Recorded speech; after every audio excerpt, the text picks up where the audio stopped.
There was a king, King Sejong, and he sent out lots of scholars. This is how I was told. They sent out lots of scholars to around the world, and they were supposed to learn about different languages and then come back. Because prior to this, it was very Chinese based, the characters, and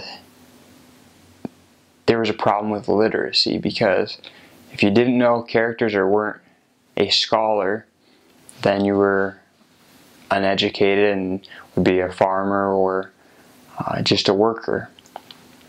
And he wanted to help develop a language that everyone could learn and everyone would be able to read and write it. So I don't know how true it is, but apparently the different parts of the Korean alphabet, the Hangul, are the way your mouth forms and the way your tongue like touches the roof of your mouth and stuff like that. And it's interesting to look at, because I would agree it's somewhat, you look at the characters and you're like, oh yeah, like that's that. So it's a language you can read. It's not memorized characters. You can sound something out without knowing what it means. They have their vowels and their consonants. And they put them together and then it looks like a character from then. They have a lot of sounds that are similar to the English letters, but they can't pronounce R's very well and they can't pronounce L's very well because they have something called a R, and it's in between. They have another part of the language which is subject, object, verb, and they will put these little markers on the subject and object, not always, but some of the time. And one of them is like, for the objects, it's or let's see, umshik is food, so umshik, so that on the end is just saying that this is the object of the sentence. Then if it doesn't have a bottom syllable, and then it would be R, which is just a real with an and then another real.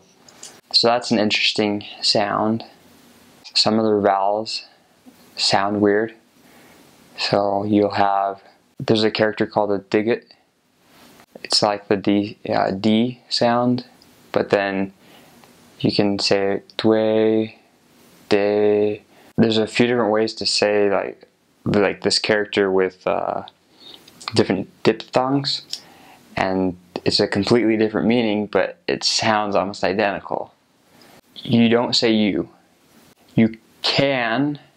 It's very informal, so there's different speech levels in Korean. The two that missionaries will know of will be Jandenmar, which is high form, and Panmar, which is half talk or low form.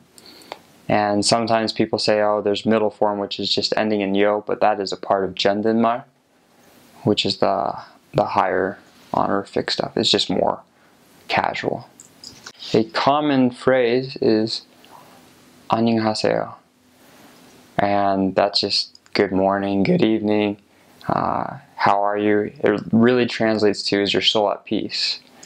I don't know if you've ever noticed, but you're talking to your friends or you see your friend and you say, how are you doing? And they say, how are you doing? And then they just keep walking. You never answer each other's question, but it's kind of how we've learned to say hello now.